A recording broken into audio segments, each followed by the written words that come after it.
اعوذ باللہ من الشیطان الرجیم بسم اللہ الرحمن الرحیم وَلَقَدْ أَخَذَ اللَّهُ مِيثَاقَ بَنِي إِسْرَائِيلَ وَبَعَثْنَا مِنْهُمْ اثْنَيْ عَشَرَ نَقِيبًا وَقَالَ اللَّهُ إِنِّي مَعَكُمْ لَئِنْ أَقَمْتُمُ الصَّلَاةَ وَآتَيْتُمُ الزَّكَاةَ وَآمَنْتُمْ بِرُسُلِي وَعَزَّرْتُمُوهُمْ وَأَقْرَضْتُمُ اللَّهَ قَرْضًا حَسَنًا لَأُكَفِّرَنَّ عَنْكُمْ سَيِّئَاتِكُمْ وَلَأُدْخِلَنَّكُمْ جَنَّاتٍ تَجْرِي مِنْ تَحْتِهَا الْأَنْهَارُ فَمَنْ كَفَرَ بَعْدَ ذَلِكَ مِنْكُمْ فَقَدْ ضَلَّ سَوَاءَ السَّبِيلِ۔ یہ سورہ مائدہ کی 12ویں آیت ہے۔ اس کا ترجمہ ہے، اللہ نے بنی اسرائیل سے پختہ عہد لیا تھا اور ان میں 12 نقیب مقرر کیے تھے اور ان سے کہا تھا کہ میں تمہارے ساتھ ہوں اگر تم نے نماز قائم رکھی، زکوٰۃ دی اور میرے رسولوں کو مانا اور ان کی مدد کی اور اپنے خدا کو اچھا قرض دیتے رہے، تو یقین رکھو میں تمہاری برائیاں تم سے زائل کر دوں گا اور تم کو ایسے باغوں میں داخل کروں گا جن کے نیچے نہریں بہتی ہوں گی، مگر اس کے بعد جس نے تم میں سے کفر کی روش اختیار کی تو در حقیقت اس نے سواء السبیل گم کر دی۔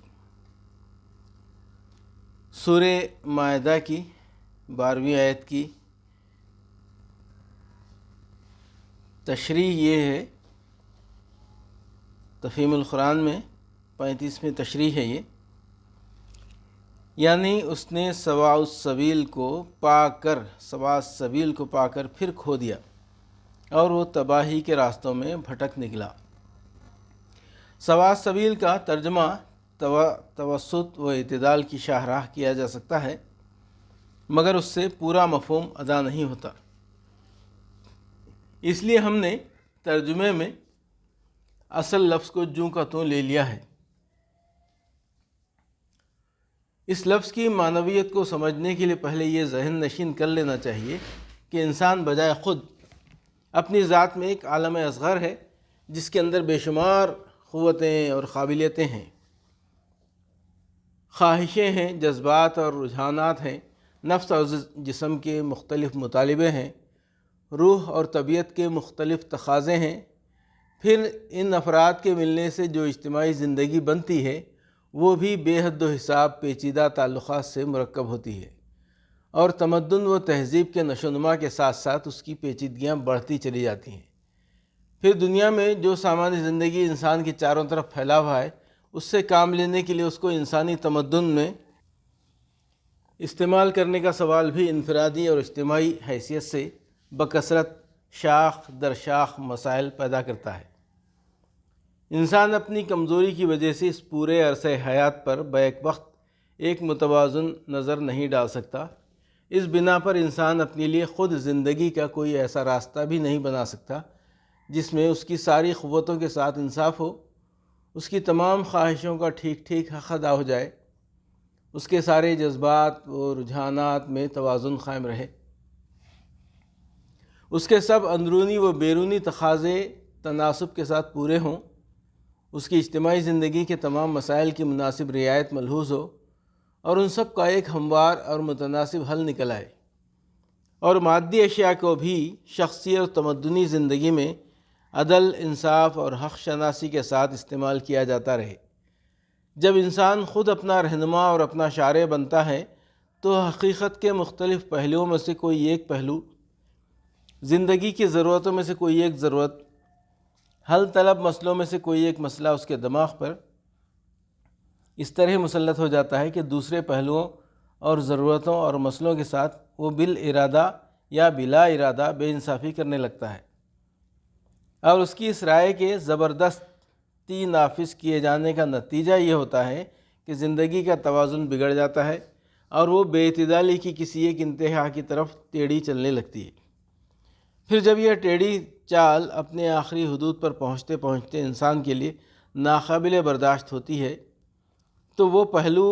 اور وہ ضروریات اور وہ مسائل جن کے ساتھ بے انصافی ہوئی تھی بغاوت شروع کر دیتے ہیں اور زور لگانا شروع کرتے ہیں کہ ان کے ساتھ انصاف ہو، مگر انصاف پھر بھی نہیں ہوتا، کیونکہ پھر وہی عمل رونما ہوتا ہے کہ ان میں سے کوئی ایک جو سابق بے اعتدالی کی بدولت سب سے زیادہ دبایا گیا تھا، انسانی دماغ پر حاوی ہو جاتا ہے اور اسے اپنے مخصوص مقتضا کے مطابق ایک خاص رخ پر بہا لے جاتا ہے، جس میں پھر دوسرے پہلوؤں اور ضرورتوں اور مسئلوں کے ساتھ بے انصافی ہونے لگتی ہے۔ اس طرح انسانی زندگی کو کبھی سیدھا چلنا نصیب نہیں ہوتا، ہمیشہ وہ ہچکولے ہی کھاتی رہتی ہے اور تباہی کے ایک کنارے سے دوسرے کنارے کی طرف ڈھلکتی چلی جاتی ہے۔ تمام وہ راستے جو خود انسان نے اپنی زندگی کے لیے بنائے ہیں خط منحنی کی شکل میں واقع ہیں اور غلط سمت سے چلتے ہیں اور غلط سمت میں ختم ہو کر پھر کسی دوسری غلط سمت کی طرف مڑ جاتے ہیں۔ ان بہت سے ٹیڑھے اور غلط راستوں کے درمیان ایک ایسی راہ جو بالکل وسط میں واقع ہو، جس میں انسان کی تمام قوتوں اور خواہشوں کے ساتھ،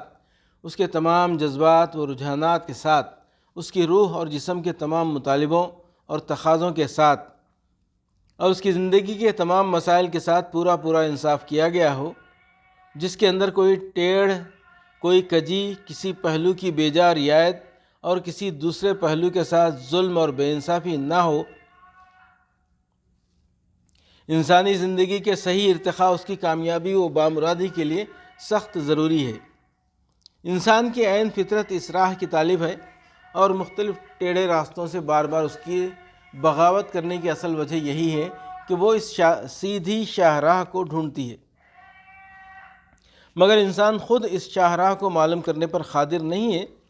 اس کی طرف صرف خدا رہنمائی کر سکتا ہے، اور خدا نے اپنے رسول اسی لیے بھیجے ہیں کہ اس راہ راست کی طرف انسان کی رہنمائی کریں۔ قرآن اسی راہ کو سواء السبیل اور صراط مستقیم کہتا ہے۔ یہ شاہراہ دنیا کی زندگی سے لے کر آخرت کی دوسری زندگی تک بے شمار ٹیڑھے راستوں کے درمیان سے سیدھی گزرتی چلی جاتی ہے۔ جو اس پر چلا وہ یہاں راست رو اور آخرت میں کامیاب و بامراد ہے، اور جس نے اس راہ کو گم کر دیا وہ یہاں غلط ہے،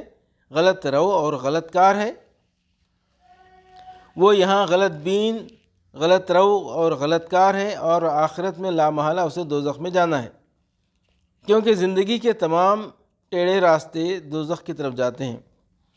موجودہ زمانے کے بعض نادان فلسفیوں نے یہ دیکھ کر کہ انسانی زندگی پائے در پائے ایک انتہا سے دوسری انتہا کی طرف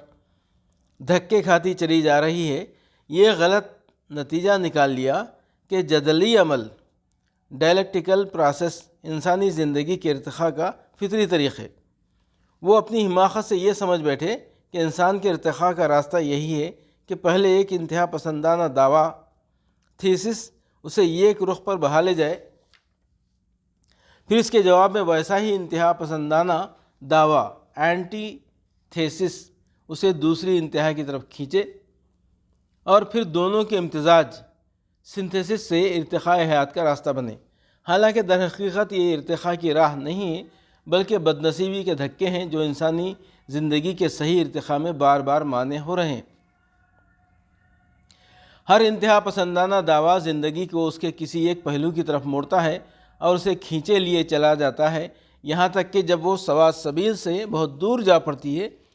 تو خود زندگی ہی کی بعض دوسری حقیقتیں جن کے ساتھ بے انصافی ہو رہی تھی اس کے خلاف بغاوت شروع کر دیتی ہیں، اور یہ بغاوت ایک جوابی دعوے کی شکل اختیار کر کے اسے مخالف سمت میں کھینچنا شروع کرتی ہے۔ جو سواء السبیل قریب آتی ہے ان متصادم دعووں کے درمیان مصالحت ہونے لگتی ہے، اور ان کے امتزاج سے وہ چیزیں وجود میں آتی ہیں جو انسانی زندگی میں نافع ہیں۔ لیکن جب وہاں نہ سواء السبیل کے نشانات دکھانے والی روشنی موجود ہوتی ہے اور نہ اس پر ثابت قدم رکھنے والا ایمان،